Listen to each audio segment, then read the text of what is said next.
ಉತ್ತರ ಕನ್ನಡ ಜಿಲ್ಲೆಗೆ ಭೇಟಿ ನೀಡಲಿದ್ದಾರೆ. ಯಡಿಯೂರಪ್ಪಗೆ ಮಠಾಧೀಶರ ಸಮಾವೇಶ ಬೇಡ, ಆದರೆ ಇಡೀ ಸಮುದಾಯಕ್ಕೆ ಇದು ಬೇಕು ಅಂತ ದಿಂಗಾಲೇಶ್ವರ ಸ್ವಾಮೀಜಿ ಹೇಳಿಕೆಯನ್ನ ಕೊಟ್ಟಿದ್ದಾರೆ.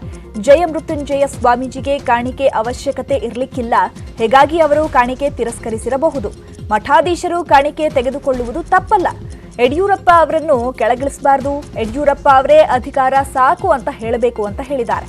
ಇದೇ ವೇಳೆ ಶಿವಮೂರ್ತಿ ಮುರುಘಾ ಶರಣರು ಸಾಮಾಜಿಕ ಮತ್ತು ಧಾರ್ಮಿಕ ಐಕ್ಯತೆ ತೋರಿಸುವ ಸಲುವಾಗಿ ನಾವು ನೀವು ಸೇರಿದ್ದೇವೆ, ರಾಜ್ಯಕ್ಕೆ ಮತ್ತು ದೇಶಕ್ಕೆ ಒಂದು ಸಂದೇಶ ಕಳಿಸಿದ್ದೇವೆ. ರಾಜಕೀಯ ಅಸ್ಥಿರತೆ ಉಂಟಾಗಿದೆ, ಇದರ ಪರಿಹಾರ ಹೇಗೆ, ಇದು ಹೈಕಮಾಂಡ್ಗೆ ಬಿಟ್ಟ ವಿಚಾರ ಅಂತ ಹೇಳಿದ್ದಾರೆ. ಯಡಿಯೂರಪ್ಪನವರನ್ನ ಮುಖ್ಯಮಂತ್ರಿ ಸ್ಥಾನದಿಂದ ಇಳಿಸಬಾರದು. ಮತ್ತೊಮ್ಮೆ ಸ್ಪಷ್ಟೀಕರಣ ಕೊಡ್ತೇನೆ. ಒಂದು ವೇಳೆ ಯಡಿಯೂರಪ್ಪನವರನ್ನ ಮುಖ್ಯಮಂತ್ರಿ ಸ್ಥಾನದಿಂದ ಒಂದು ರೀತಿಯಿಂದ ಅಗೌರವ ಮಾಡಿ ಇಳಿಸುವಂತಹದ್ದು, ಒಬ್ಬ ರಾಜ್ಯವನ್ನ 78 ವರ್ಷ ನಡೆದಾಡಿ ಸೈಕಲ್ ತುಳಿದು ಗಾಡಿಯಲ್ಲಿ ಅಡ್ಡಾಡಿ ಈ ಮುಪ್ಪಾವಸ್ಥೆ ತನಕ ಅಧಿಕಾರವನ್ನು ಮಾಡಿರ್ತಕ್ಕಂಥ ಒಬ್ಬ ವ್ಯಕ್ತಿಯನ್ನ ಈ ರೀತಿ ಇಳಿಸ್ತಕ್ಕಂಥದ್ದು ಇದು ಸಂಸ್ಕೃತಿ ಅಲ್ಲ, ಗೌರವ ಅಲ್ಲ ಅನ್ನುವಂಥದ್ದಕ್ಕಾಗಿ ನಾವು ಹೇಳ್ತಾ ಇದ್ದೇವೆ. ಒಂದು ವೇಳೆ ಇಳಿಸಿದ್ರೆ ಅದನ್ನ ಇವತ್ತು ಮಾತಾಡೋದಿಲ್ಲ, ಇಳಿಸಿದಾಗ ಮಾತಾಡ್ತೀವಿ. ಈಗ ರಾಜ್ಯಕ್ಕೂ ಕೂಡ ಉತ್ತಮವಾಗಿರುವಂತಹ ಯೋಜನೆಗಳನ್ನು ಕೊಟ್ಟಿದ್ದಾರೆ, ಅಭಿವೃದ್ಧಿ ಪರವಾಗಿರುವಂಥ ರಾಜಕಾರಣವನ್ನು ಮಾಡಿದ್ದಾರೆ. ಒಂದಷ್ಟು ಸಮಸ್ಯೆಗಳು ಉಂಟಾಗಿದೆ, ಸೂಕ್ತವಾಗಿರುವಂಥ ಪರಿಹಾರವನ್ನು ಕಂಡುಕೊಳ್ತಾರೆ ಅನ್ನುವಂಥದ್ದು. ಆ ದಿಸೆಯಲ್ಲಿ ಒಂದಷ್ಟು ಬಿಕ್ಕಟ್ಟು ಇದೆ. ಏನು ಅಂತಂದರೆ, what is the problem of Karnataka? Leadership crisis. Yediyurappa ಒಬ್ಬ ಪಾಪ್ಯುಲರ್ ಲೀಡರ್, ಇದರಲ್ಲಿ ಯಾವುದೇ ಸಂಶಯವಿಲ್ಲ ಅಂತ ಸಿಟಿ ರವಿ ಬಿಎಸ್ವೈ ಅನ್ನ ಕೊಂಡಾಡಿದ್ದಾರೆ. ಯಡಿಯೂರಪ್ಪಗೆ ಬಿಜೆಪಿ ಪಕ್ಷ ಎಲ್ಲವನ್ನ ಕೊಟ್ಟಿದೆ, ಹೀಗಾಗಿಯೇ 4 ಬಾರಿ ಮುಖ್ಯಮಂತ್ರಿಯಾಗಿ ಜನರ ಸೇವೆ ಮಾಡೋದಕ್ಕೆ ಅವಕಾಶ ಸಿಕ್ಕಿದೆ. ಈ ರೀತಿ ಅವಕಾಶವನ್ನ ಕಾಂಗ್ರೆಸ್ ಆಗಲಿ ಜನತಾ ಪರಿವಾರವಾಗಲಿ ನೀಡೋದಿಲ್ಲ. ಬಿಜೆಪಿಯ ನಾಯಕತ್ವ ಬದಲಾವಣೆ ಬಗ್ಗೆ ವೈಯಕ್ತಿಕವಾಗಿ ಮಾತನಾಡಲ್ಲ, ಇದಕ್ಕೆಲ್ಲ ಉಸ್ತುವಾರಿ ಅರುಣ್ ಸಿಂಗ್ ಮಾಹಿತಿಯನ್ನ ನೀಡ್ತಾರೆ ಅಂತ ಹೇಳಿದ್ರು. जी एक पॉपुलर लीडर है, नो डाउट. पार्टी बहुत अपॉर्चुनिटी अवसर भी उनके दिया है. इसके कारण 4 बार मुख्यमंत्री के नाते सेवा करने का, कर्नाटक की जनता का सेवा करने का मौका मिला येडियूरप्पा जी के. सभी अपॉर्चुनिटी दिए है, कांग्रेस नहीं है, अलग जनता परिवार नहीं है, सभी अपॉर्चुनिटी दिए है भाजपा है. कर्नाटक का प्रभारी अरुण सिंह जी है, अरुण सिंह जी देख रहा है पॉलिटिक्स. ಸಿಎಂ ಯಡಿಯೂರಪ್ಪ ಪರ ನಿಂತಿರೋ ಸ್ವಾಮೀಜಿಗಳ ವಿರುದ್ಧ ಬಿಜೆಪಿ ಶಾಸಕ ಬಸನಗೌಡ ಪಾಟೀಲ್ ಯತ್ನಾಳ್ ಕೆಂಡಾಮಂಡಲರಾಗಿದ್ದಾರೆ. ಈ ಬಗ್ಗೆ ಫೇಸ್ಬುಕ್ನಲ್ಲಿ ಪೋಸ್ಟ್ ಹಾಕಿರೋ ಯತ್ನಾಳ್, ರಾಜಕೀಯದಲ್ಲಿ ಧರ್ಮವಿರಬೇಕು, ಆದರೆ ಧರ್ಮದಲ್ಲಿ ರಾಜಕೀಯ ಬೆರೆಸಬಾರದು. ಇದಕ್ಕೆ ವ್ಯತಿರಿಕ್ತವಾಗಿ ಕೆಲವು ಮಠಾಧೀಶರು ನಡೆದುಕೊಳ್ತಿದ್ದಾರೆ. ವ್ಯಕ್ತಿಯ ಪರವಾಗಿ ವೀರಶೈವ ಮಠಾಧೀಶರು ಬೀದಿಗೆ ಬಂದಿದ್ದಾರೆ ಅಂತ ಕಿಡಿಕಾರಿದ್ದಾರೆ. ಸಿಎಂ ಯಡಿಯೂರಪ್ಪ ವಿರುದ್ಧ ಸಂಸದ ಡಿಕೆ ಸುರೇಶ್ ವಾಗ್ದಾಳಿ ನಡೆಸಿದ್ದಾರೆ. 2 ವರ್ಷದಲ್ಲಿ ಯಡಿಯೂರಪ್ಪ ಬಂದ್ರು ಹೋದ್ರು ಅಷ್ಟೇ. ರಾಜ್ಯದಲ್ಲಿ ರೈತರು, ಯುವಕರು, ಹೆಣ್ಣು ಮಕ್ಕಳ ಬಗ್ಗೆ ಯಾವುದೇ ಚರ್ಚೆ ಆಗಿಲ್ಲ. ಅವನ ಹತ್ರ ಆ ಸಿಡಿ ಇದೆ, ಇವನ ಹತ್ರ ಈ ಸಿಡಿ ಇದೆ ಅನ್ನೋದಷ್ಟೇ ಚರ್ಚೆ ಆಗಿದೆ. ರಾಜ್ಯದಲ್ಲಿ ಭ್ರಷ್ಟ ವ್ಯವಸ್ಥೆ ಹುಟ್ಟುಹಾಕಿದ ಕೀರ್ತಿ ಬಿಜೆಪಿ ಪಕ್ಷದ್ದು ಅಂತ ಕಿಡಿಕಾರಿದ್ದಾರೆ.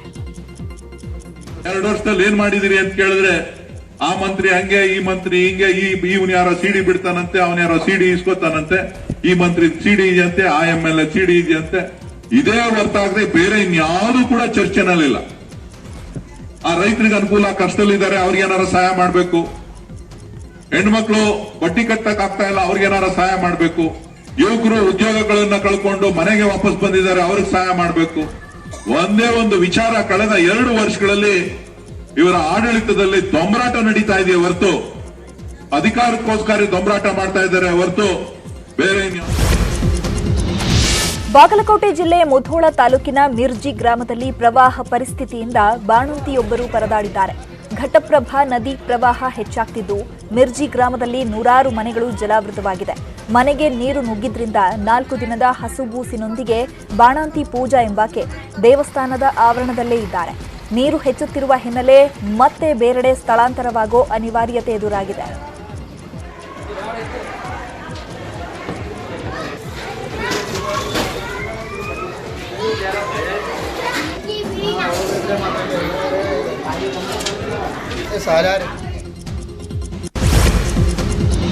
ಕಳೆದೊಂದು ವಾರದಿಂದ ಕೊಡಗು ಜಿಲ್ಲೆಯಲ್ಲಿ ವರುಣ ಅಬ್ಬರಿಸುತ್ತಿದ್ದಾನೆ. ಭಾರೀ ಮಳೆಯ ಪರಿಣಾಮ ವಿರಾಜಪೇಟೆಯ ಮಾರುಕಟ್ಟೆ ಕಟ್ಟಡ ಕುಸಿದು ಬಿದ್ದಿದೆ. ಪಟ್ಟಣ ಪಂಚಾಯಿತಿಗೆ ಸೇರಿದ್ದ 2 ಮಳಿಗೆಗಳು ನೆಲಕಚ್ಚಿದ್ದು, ಅದೃಷ್ಟವಶಾತ್ ಯಾವುದೇ ಅನಾಹುತ ಸಂಭವಿಸಿಲ್ಲ. ಅಪಾಯದ ಮುನ್ಸೂಚನೆ ಅರಿತಿದ್ದ ಅಧಿಕಾರಿಗಳು ನಿನ್ನೆಯೇ ಅಂಗಡಿ ಖಾಲಿ ಮಾಡಿಸಿದರು. ಮಲೆನಾಡು ಭಾಗದಲ್ಲಿ ಮಳೆ ಹೆಚ್ಚಾಗ್ತಾ ಇರೋ ಹಿನ್ನೆಲೆ ವಿಜಯನಗರ ಜಿಲ್ಲೆಯಲ್ಲಿ ಆತಂಕ ಶುರುವಾಗಿದೆ. ತುಂಗಾಭದ್ರಾ ನದಿಗೆ ನೀರಿನ ಹರಿವಿನ ಪ್ರಮಾಣ ಹೆಚ್ಚಾಗಿದ್ದು, ಪ್ರವಾಹ ಭೀತಿ ಶುರುವಾಗಿದೆ. ಹೂವಿನ ಹಡಗಲಿ ತಾಲೂಕಿನ ಗ್ಯಾಲಹುಣಸಿ, ಮರಕಬ್ಬಿ, ಕೋಟಿಹಾಳ, ಬನ್ನಿಮಟ್ಟಿಯಲ್ಲಿ ನೆರೆ ನಡುಕ ಸೃಷ್ಟಿಯಾಗಿದೆ. ಈಗಾಗಲೇ 100 ಎಕರೆ ಕೃಷಿ ಭೂಮಿ ಜಲಾವೃತವಾಗಿದ್ದು, ಮೆಕ್ಕೆಜೋಳ, ಭತ್ತ ಮಣ್ಣು ಪಾಲಾಗಿದೆ.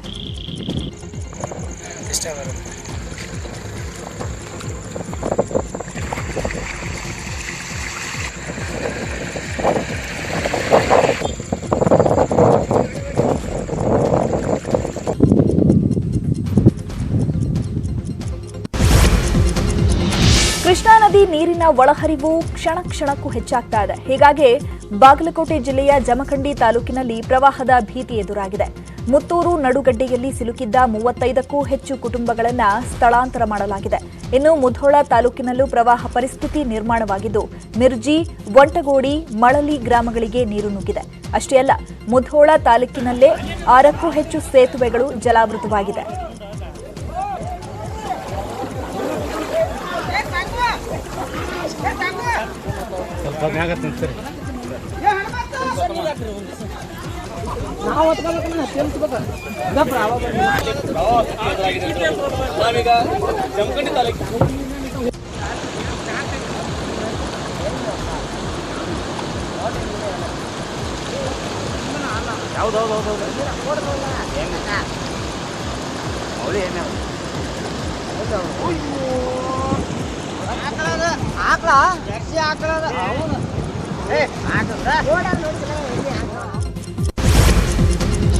ಬಾಗಲಕೋಟೆ ಜಿಲ್ಲೆಯಲ್ಲಿ ಘಟಪ್ರಭಾ ನದಿಯಿಂದ ಪ್ರವಾಹ ಹೆಚ್ಚಾಗಿದೆ. ಮುಧೋಳ ತಾಲೂಕಿನ ಮಳಲಿ ಗ್ರಾಮ ಸಂಪೂರ್ಣ ಜಲಾವೃತಗೊಂಡಿದೆ. ರಾತ್ರೋರಾತ್ರಿ ಇಡೀ ಗ್ರಾಮದ ಸುತ್ತ ನೀರು ಸುತ್ತುವರೆದಿದ್ದು, ಜನಜೀವನ ಸಂಪೂರ್ಣ ಅಸ್ತವ್ಯಸ್ತಗೊಂಡಿದೆ. ಮುನ್ನೆಚ್ಚರಿಕೆಯಾಗಿ ಗ್ರಾಮದ ಜನರನ್ನ ತಾಲೂಕು ಆಡಳಿತ ಮಂಡಳಿ ಸುರಕ್ಷಿತ ಸ್ಥಳಗಳಿಗೆ ಸ್ಥಳಾಂತರ ಮಾಡಿದೆ. ಇನ್ನು ಮಾಚಕನೂರು ಗ್ರಾಮದ ಬಳಿಯ ಘಟಪ್ರಭಾ ನದಿಯಲ್ಲಿ ಜಾನುವಾರುಗಳು ತೇಲಿ ಬಂದಿವೆ.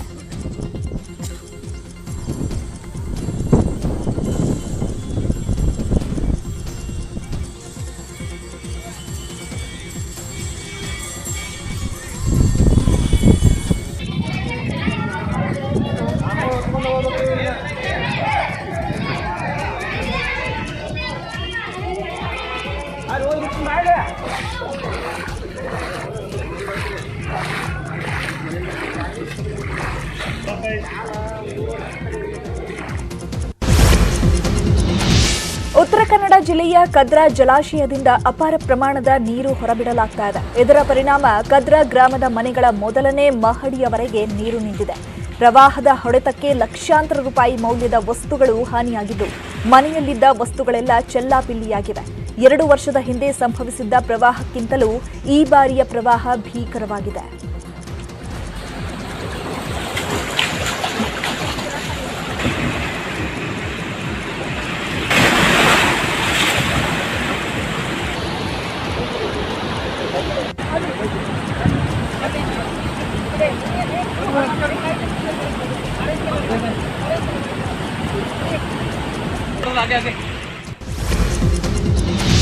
ಇನ್ನುಳಿದ ಸುದ್ದಿಗಳನ್ನು ನೋಡೋಣ ಬ್ರೇಕ್ ಆದ್ಮೇಲೆ.